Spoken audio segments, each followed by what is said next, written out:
Eden தோட்ட வாழ்க்கை எப்பேற்பட்ட வாழ்க்கை? என்னெல்லாம் இல்லை, என்னெல்லாம் இருந்துச்சு. நம்ம லைஃப்ல இப்போ எதெல்லாம் இல்லையோ அதெல்லாம் ஏதேன் தோட்டத்தில் இருந்துச்சு.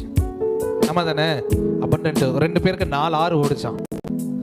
அங்கே நோய் இல்லை, கண்ணீர் இல்லை, கவலை இல்லை, மரணம் இல்லை, ஹெல்த் இஷ்யூ இல்லை, கால் வலி இல்லை, இடுப்பு வலி இல்லை, தலைவலி இல்லை, கண் வலி இல்லை, கண் பார்வை கம்மியாகிறது இல்லை, செவிட்டு காது இல்லை, முடக்கம் இல்லை, ஹேண்டிகேப் இல்லை, எதுவுமே இல்லை. பரலோக வாழ்க்கை எப்படியோ அதுதான் ஏதேன் தோட்ட வாழ்க்கை. கர்த்தர் ரெண்டு விஷயத்தை பண்ணார் பாருங்க. ஏதேன் தோட்டத்தை உருவாக்கி அதில் கொண்டு போய் மனுஷனை வச்சார்.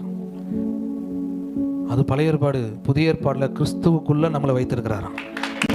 ஏதேன் தோட்ட வாழ்க்கையை விட கிறிஸ்துவுக்குள்ள இருக்கிற வாழ்க்கை 1,00,000 கோடி மடங்கு பெருசு. நீங்க ஏதேன் தோட்டத்துக்குள்ள இல்ல, கிறிஸ்துவுக்குள்ளே இருக்கீங்க. ஏதேன் தோட்டத்தின் உரிமையாளர், ஓனருக்குள்ளே நீங்க இருக்கீங்கன்னா நான் எவ்வளவு பிளஸ்டா இருக்கணும்.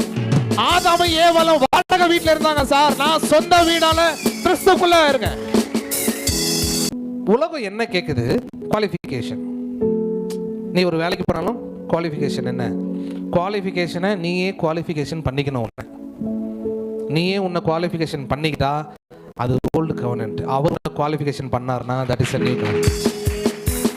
எப்படி என்ன குவாலிஃபிகேஷன் பண்ணாரு? அது வானத்திலிருந்து இறங்கி மாம்ச உருவத்துல வந்து உன்னை எந்த இடத்துல எல்லாம் நீ தகுதி இல்லையோ அங்கெல்லாம் உன்னை தகுதியாகும். எங்கெல்லாம் தலையை குனிந்தியோ அங்கெல்லாம் உன் தலையை உயர்த்தும். எங்கெல்லாம் நீ வாழ்க்கை இழந்தியோ அங்கெல்லாம் உன்னை வாழ வைக்கும். நான் எல்லா பிளஸிங்கும் qualified. I am always qualified. எப்படி பார்க்கறாரா தெரியுமா? உங்களை இப்போ பார்த்தா ஓ பரமேஸ் அப்படின்னு சொல்லி பார்க்கறது இல்லை. எப்போ நீங்க ஞானஸ்தானத்தில் முங்குனீங்களோ அப்போ பரமேஸ் இஸ் டெட். குழி தோண்டி புதைச்சாச்சு. மறுபடியும் மேலே எழுந்து வரும்போது கிறிஸ்துவே ஜீவன் பெற்று எழுவதை போல எழுந்து வராராம்.